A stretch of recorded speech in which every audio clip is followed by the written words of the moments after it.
us in Tampa Bay, we always go to our Frankly Speaking sports correspondent. He's out of Tampa Bay. He covers for us the Buccaneers, the Rays, and the Tampa Bay Lightning. Let's welcome the ever so famous Craig Frank. Craig, how you doing today? Larry, what's up, my brother? Happy Monday. Happy Monday to you, too, and a lot seems to be happening, but before we get to some of the news that might be happening later today, we haven't got to talk since the NFL schedules have come out. We did get to talk after the draft. Now that the schedule's out, you have your times, you have your dates, you have who they play back-to-back, what stretches they run. What are your thoughts about the Tampa Bay Buccaneers schedule for the upcoming year? Well, the Tom Brady factor and Ron Gronkowski factor are really, really strong from the get-go. The Bucs have five night games, I believe it is. They got what do they got? They got Thursday night, 2 Sunday nights, and 2 Monday nights. And they actually have a patch there where they play 3 night games in a row against the Raiders, Giants, and Saints. And 2 of those are on the road. And that's going to, and those are back-to-back on the road. So, I think that middle of the schedule right there, leading up to the bye, is going to be quite competitive for them. Now, not only that, but they play 5 night games in a 7-week stretch. When you have a Tom Brady, 43 years old, let's not deny that he's in tip-top shape. We all know he is. But does that benefit him, or does it really have no effect on him, whether they're night games or day games? He's been doing this for 20 years or so. I mean, he is one person who teaches the same prep the same way all the time. So for him, I think it could only benefit. It gives you a little bit longer time to heal. You know what I'm saying? So I think that could be a benefit. But again, he's going to prepare. He's done this before. For some of the younger players, having him around will help them in preparing for a Sunday or a Monday night game. Of course, it is different. You're not waking up in the morning getting ready to play at 1 o'clock or 4 o'clock. There's an additional 4-hour time difference there, and for some guys, they got to figure out how to occupy that time. And one thing, yes, he's been playing 20 years, but one thing Tom has not had to deal with in those 20 years is, number one, he's on a different team now. He's been playing for the same team. Number 2, he's going to need to learn a different offense. And number 3 now, he's going through what everybody else is going through with this pandemic going on with COVID-19, where they haven't had the OTAs or the different types of practices, off-season workouts that they're accustomed to. So, yes, he's a veteran, but he's still a new quarterback on a new team in a new system. What kind of effect is this going to have on him now? He hasn't even met his teammates yet. Yeah, and if you wanted to throw in a fourth one, you might have to get used to the heat and humidity down here on a constant basis. But, I think the best thing for the Bucs is that he is a veteran, okay? Yes, he's going to have to work out. And depending on who you ask, timing sometimes takes longer for some guys than other guys. Yes, he has new teammates. He's going to learn a new offense. So there is definitely an adjustment period. But I think sometimes, he's going to get on him right away. They're going to run the route the way they're supposed to run it. He's already got their respect, so that's not something he has to earn. All right? So I think some of the ways where if you had a guy who was 5 or 6 years in the league coming down, the transition would be a lot harder than it will be for somebody who automatically, right from the get-go, will get the respect and will start, telling people how to run right routes when they're supposed to. Okay, Craig, the backup quarterback for Tom Brady is Blaine Gabbert. Yeah. Do you see the Buccaneers possibly going after another backup quarterback, or are they going to be okay with Blaine there? Well, for right now that can change when quarterbacks, in June when teams start releasing guys. But I think right now they're going with they got Gabbert and they got Griffin. Right. As their backup. Griffin's been a prolonged backup. I mean, he's been doing it behind Jameis now for 4 years or so. Gabbert really hasn't ever turned into what they thought he was going to be, but he has experience, and you need to have somebody back there to where if Brady goes down or gets tweaked a little bit, that they can come in and at least manage a little bit. And I think that's where the confidence of having Gabbert, who has some experience. So I think for now, unless, like I said, somebody gets dropped, that they just, feel they're a major upgrade. Now, we're going to switch a little gear now. We're going to switch from football over to baseball real quickly. Talk a little Tampa Rays here, or actually MLB in general. Today, somewhere around the noon hour, there is supposed to be a proposal from Major League Baseball to the Players Association to basically a plan outlaying what they need to do to go ahead and get baseball started. Have you heard anything about that? I've heard a couple of different things. I mean, things have leaked about them maybe being in the same divisions, keeping the AL East and the NL East, playing each other. You've heard other ones where teams would go to certain locations for a while and play there. So there's really nothing concrete as far as that goes. Again, all these are going to be dictated by the pandemic. Just like the NFL did. We were just talking NFL.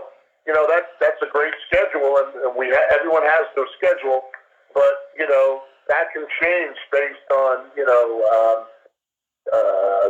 what happens with the pandemic. So I don't know officially what they've said about the baseball. Like you said, that will come up at 12, but I did hear some strong things about teams playing like staying in the East and staying in the West, that type of, where it'll be more territorial. But we'll see what comes out of that at noon. Yeah, the Major League Baseball is going to try to keep the teams close to home as possible so that they're not as far away from their family. And it brings up the question, and it's, I thought it was a terrific question that someone had asked me is, if the government is allowing businesses to start reopening, and I'll just use some examples, whether it's a retail store, a restaurant at 25 or 33% capacity, or whatever it might be, the government allowing these businesses to open, well, isn't Major League Baseball or the NFL or the NBA, any sport you want to choose, aren't those businesses, and shouldn't they do the same thing that, and I'm not talking about 100% with fans and everything, but shouldn't they be making some effort to get back to work if the government, once again I emphasize that, the government is allowing them to do so? Yeah, well, Larry, with my point of view on that is, it all comes down to enforcement. You can have any rule you want. You can say 25% capacity, this capacity, that capacity. Well, that's if you're at a bar and people are not within their 6 feet, or they're not wearing masks, or whatever criteria you come up with needs to be enforced. Okay, or you might as well not have the rule, and everybody should be able to come in. So I think they should have something where they allow a certain amount of fans. I think it will help the players. I think it will. It's going to be very hard for the players to play with less fans. I mean, let's be honest about it. If you're an athlete, you would, and you were, that it's so important to have those fans back there, booing or cheering, because you just play so much better, and you're so much more pumped up for the game. But to answer your question, I feel that would be fine as long as they enforce whatever safety precautions. To me, it still comes down to safety. Okay, safety should be first, and then I think if that's the case, then the revenue will start picking up, and everybody will be happy. Right, and we talked about that earlier in the episode, which you have not had a chance to listen to because it hasn't been processed and produced yet. But one of the things that came up, and, you know, some ball players, which is understandable, just like some workers in other professions, there's always going to be a fear factor. They're always going to have your criticism, whether you're right or wrong. We know that. You're never going to get around that. But, you know, you hear some athletes go, well, if we start up, well, I should have a right not to, you know, go back to my team and play this year. Well, why should it be different? And once again, I'm just bringing up a topic. It could be debated by anyone. But if I went back to work tomorrow, let's say I worked at a restaurant or I worked as a teacher at a school, and the government said I can go back to work, and the school board says I have to go back and teach, you know, I have one option. I go back or teach, or the school board tells me I'm fired. Why should the athletes have, you know, the owners are their boss, if it's safe and if the government's allowing it? Should they have a right to say they don't want to go to work? Well, again, it comes back to what precautions are you taking to make me safe, and I think that's where the players union and the collective bargaining agreement and all those things that the owners and players in the process of working it out, you know, need to be included in something of that. Like I said, these are unprecedented times, and you know, there's not going to be a right or a wrong. There's just going to be you're going to have to go with the best way you think, but it's got to start, in my opinion, with safety first. Or you're not going to get, like I said, the players who are going to give your best performance, or you're going to get the fans that are going to want to come back. If you don't do it from the get-go, in my opinion, then in the long run, you're going to really screw up your business.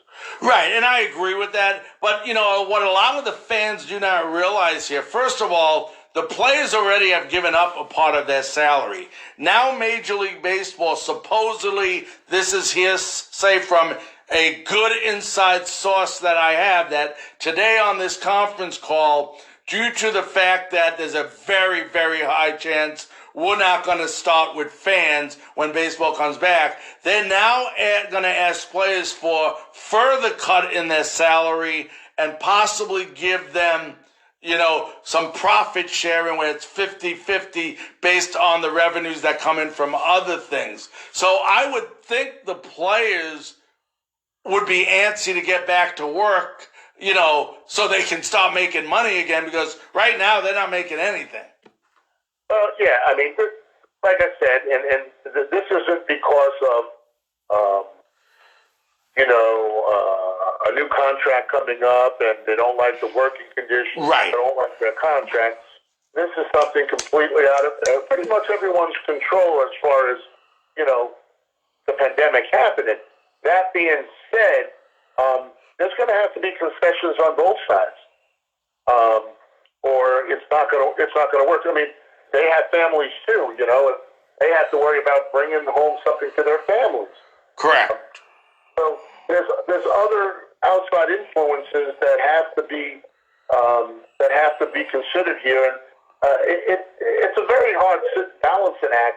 But the key is, as long as you start with, you can do temperature checks, you can do testing, you can do, you know, whatever. If somebody's been sick or coughing within the last 14 days, I mean, I'm not a doctor, but the point is, there are safety measures at least they can start with to put some of these players at ease. Now, over the weekend, the results came back from the study. Now, the study had nothing to do, supposedly, with Major League Baseball trying to get back to playing, but they did a study where they involved 26 different teams, several workers and players and stadium workers and parking lot attendants and so on, and only 0.7% did not test positive. I'm sorry, they didn't test positive. So in other words, only 0.7 did test positive. Means under 1% was positive. Do you think any of that information, even though they're saying was not related to getting baseball back, may actually be used to get baseball back? Well, again, it all. There's so many variables that go into who tests, where they test from. Were these people who have been ones that have been staying home and not being out in the public? Because now most states are opening up. So, there's so many variables that go in. Whether there's been stuff about tests not being legit. 1 minute you're positive, the next time you're negative, or you're vice versa, you're negative. But there's so many variables, and this changes so quickly that it's really hard to take one very small sample and use that as your baseline of making a decision. So, I don't. I think it's great that they do it, but you need so many more tests to try to conclude that it's going to be safe. Again, you don't know what fans coming in that door when you open the gate, where they've been, what have you. So how do you track something like that, again, some people have this and don't even know they have it. So there's got to be a way, and I don't know if everyone's not going to be happy like you said, Larry. So, it's an evolving situation that will change every day, and it has, and it will continue. Absolutely. And, the reason I ask these questions, these are a lot of the topics, and I tell my listeners this, is that you don't hear a lot of people talking about because they don't want to talk about it. And the one thing we do on this show is, we're going to bring out these topics. Not everybody might agree with Craig, or not everybody might agree with Larry. And I know Craig and I have different opinions on this. But these are the topics I like to talk about on this show. So the fan, because this is a lot about what the fans are thinking. Why aren't they? Why are they? Why can't they do this? I'm hearing this. And you're not only dealing now with one specific state, you're dealing with not all 50 states, but a good majority of the states have a team that's involved, so it has to be done on a national level. Now, Craig, let me ask you one question. Larry, Yeah? Larry, if I could just add one other thing to that. Another thing that we're finding, and you find it in the school system as well, is that a lot of your fans are your young baseball fans too. And that the parents allowing kids to go to a place like that, a lot of them are reluctant right now. So that's another thing that I think that whatever sport it is, for the young fan, especially baseball, you get much younger than you would a football fan, in a lot of situations, going to the games. They're going to have to make sure that they can make the parents feel comfortable, so they allow the kids to go to the games. Last question before we let you leave, Craig, because we're running short on time here. And it's only a prediction. We understand that. But if you had to guess, going back to the NFL, does the NFL season start on time? Yes or no? That's a tough one. Again, I'm gonna say it will start on time, but I'm gonna go out of the box a little bit here. It will start on time, but I think there could be a delay as we get into October and November, when the pandemic might pick up again even more. Mm-hmm. That's when the flu season kicks in as well. So, yeah, I think the season will start. I don't know if they'll start with full capacity as far as fans go, but I think the NFL has been one league that has kind of stayed right on target of what they're going for. Of course, they've had more time than anyone else. Correct. To make these decisions. But, I think the NFL season will start on time. All right.